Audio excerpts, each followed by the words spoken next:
নমস্কার, আমি আচার্য ডক্টর তপন শাস্ত্রী। আপনাদের তো অ্যাস্ট্রোলজি, পামিস্ট্রি এইসবে আমি কনসালটেন্সি এখানে করে থাকি অঙ্কিত জেমসে, প্রিয়া সিনেমা হলের উল্টো দিকে, দেশপ্রিয় পার্ক, সাউথ কলকাতায় এটা। এখানে আমি সোমবার 12টা থেকে 3টে কনসালটেন্সি করি এবং মঙ্গল, শুক্র এবং শনিবার 4টে থেকে 7টা এখানে আমি কনসালটেন্সি করে থাকি।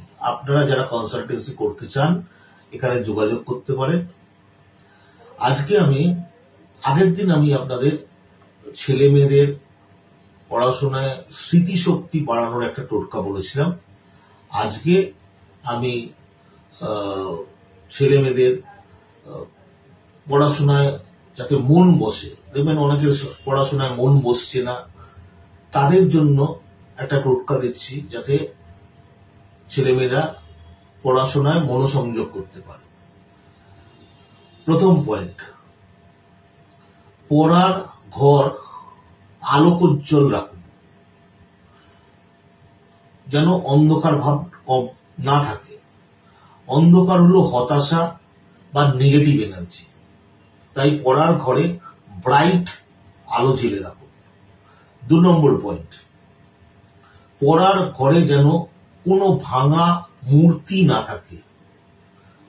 কোনো মূর্তি ভাঙা পড়ার ঘরে যেন তা না থাকে, এটাকে বলা হয় অশুভ শক্তি, এটা বাধা সৃষ্টি করে। 3 নম্বর পয়েন্ট, পড়ার ঘরের দরজায় একটা স্বস্তিক চিহ্ন আঁকুন, এতে অশুভ শক্তি প্রতিহত হয়। 4 নম্বর পয়েন্ট, একাদশী তিথিতে বাড়ির মূল দরজায় একটা প্রদীপ, 4মুখী প্রদীপ জ্বালান এবং এটা সন্তানের হাত দিয়ে জ্বালান।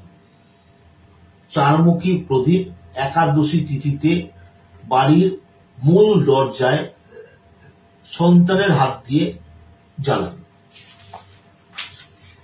এতে ছেলেমেয়ের যে পড়াশোনায় যে কনসেন্ট্রেশন বা মনোসংযোগ এটা বাড়বে। প্রতি মাসে 5 নম্বর পয়েন্ট, প্রতি মাসে 2টো চতুর্থ তিথি আসে।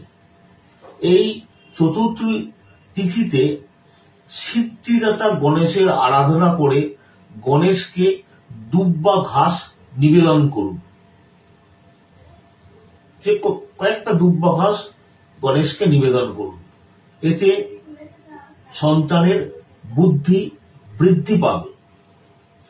এই নিয়মগুলো যদি 5টা নিয়ম যদি মেনে চলে, সন্তানের কিন্তু মনোসংযোগ পড়াশোনায় বৃদ্ধি পাবে।